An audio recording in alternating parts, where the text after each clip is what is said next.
So that once we've gotten all the money out, they're going to be sitting with a bunch of phony baloney paper and promises to each other. Okay? So it's really a way of leaving the American middle class high and dry and getting out while the getting is good. June 22 is the date of this email. Boy, that Timberwolf was one shitty deal. How much of that shitty deal did you sell to your clients after June 22, 2007?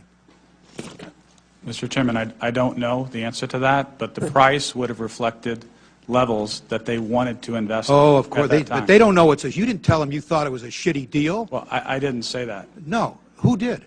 Your people, internally. You knew it was a shitty deal, and that's what your email shows. I think the context, the message that I took from the email from Mr. Montag was that my performance on that deal wasn't good.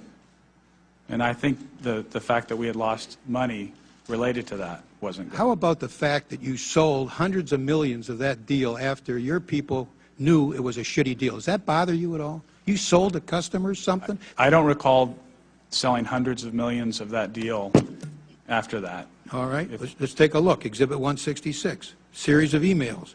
First is June 26, 07. That's after June 22.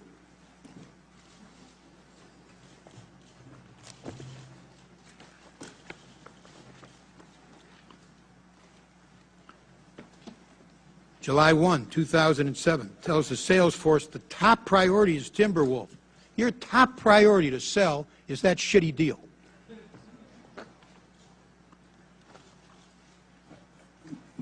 Mr. Chairman, my comment was I didn't recall the sales. You got it? That we were trying to sell. Okay, you're trying to sell a shitty deal, and it's your top priority.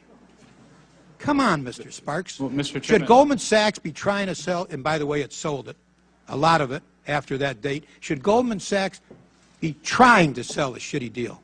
Well, can you answer that one? Can you answer that one, yes or no? There are prices in the market. The guys at Goldman Sachs, you know, and I'm picking on them, they haven't competed based on merit their entire life. They don't know what that is, and they don't know that they don't know. Yeah. Okay? And that's, you know, that's a real big problem. Okay.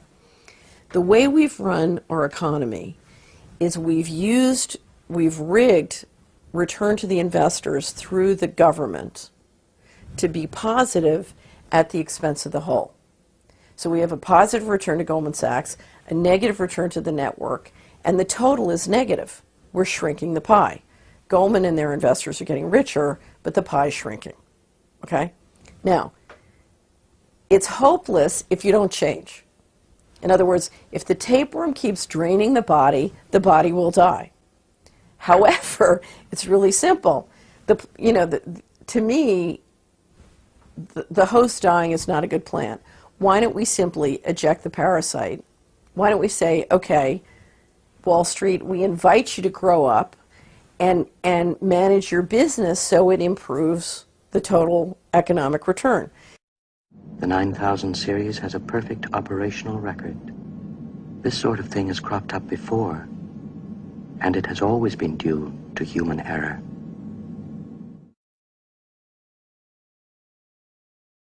Let me step back in time. Edwin Black wrote a magnificent book on the Holocaust about IBM helping the Nazis build the database operation they needed to implement the Holocaust.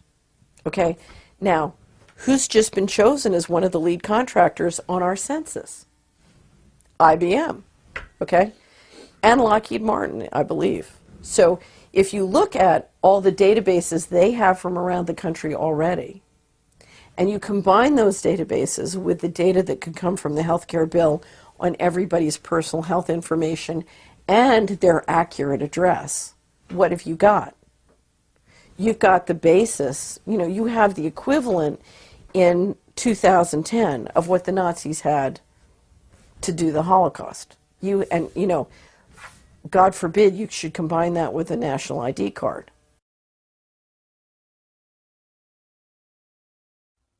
The main reform came at the same time as the World Trade Organization was created in 1995 with the conclusion of the Uruguay round.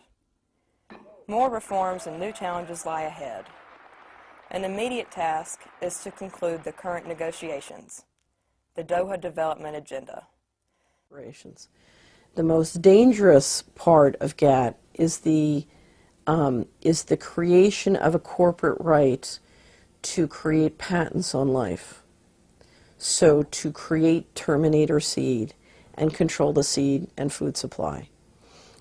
What GATT is doing, particularly if this new round, the Doha round, goes into implementation, is basically shifting 2 to 3 billion people off the land as small farmers and either killing them or into the cities in a process that will ultimately control the seed and food supply, as that seed and food supply is being genetically manipulated.